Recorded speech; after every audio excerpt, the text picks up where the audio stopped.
দ্বিতীয় ধাপে ভোট গ্রহণ চলছে দেশের ১৫৬ উপজেলায়। সকাল ৮টায় শুরু হওয়া ভোট একটানা চলবে বিকেল ৪টা পর্যন্ত।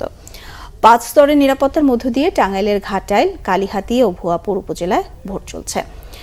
সকাল থেকে ভোটার উপস্থিতি কম। উৎসব মুখর পরিবেশে লাইনে দাঁড়িয়ে ভোট দিচ্ছেন ভোটাররা। ব্রাহ্মণবাড়িয়ার কসবা ও আখাউড়ায় চেয়ারম্যান পদে ৬ জন, ভাইস চেয়ারম্যানে ৬ এবং মহিলা ভাইস চেয়ারম্যান পদে ৪ জন লড়ছেন। পটুয়াখালীর বাউফল, গলাচিপা ও দশমিনায় শান্তিপূর্ণ পরিবেশে ভোট চলছে। তবে ভোটার উপস্থিতি খুবই কম। মৌলভীবাজারের রাজনগর উপজেলায় চেয়ারম্যান প্রার্থী ৩ জন, ভাইস চেয়ারম্যান পদে ৫ ও মহিলা ভাইস চেয়ারম্যান পদে ৪ জন সহ প্রতিদ্বন্দ্বিতা করছেন ১২ জন প্রার্থী।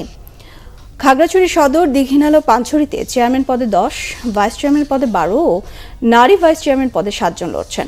ভোটার উপস্থিতি বেশ কম। ঝিনাইদহের হরিণাকুণ্ডু, শৈলকুপায় দ্বিতীয় ধাপের ভোট চলছে। জয়পুরহাটের সদর ও পাঁচবিবি উপজেলায় লড়ছেন ৩০ প্রার্থী। গাজীপুরে কালিয়াকৈরে প্রতিদ্বন্দ্বী ১৬ প্রার্থী। নাটোরের লালপুর ও বাগাতিপাড়ায় কড়া নিরাপত্তায় ভোট গ্রহণ হচ্ছে। কক্সবাজারে ঈদগাহ, পেকুয়া, চকরিয়া ভোট চলছে ইভিএমে।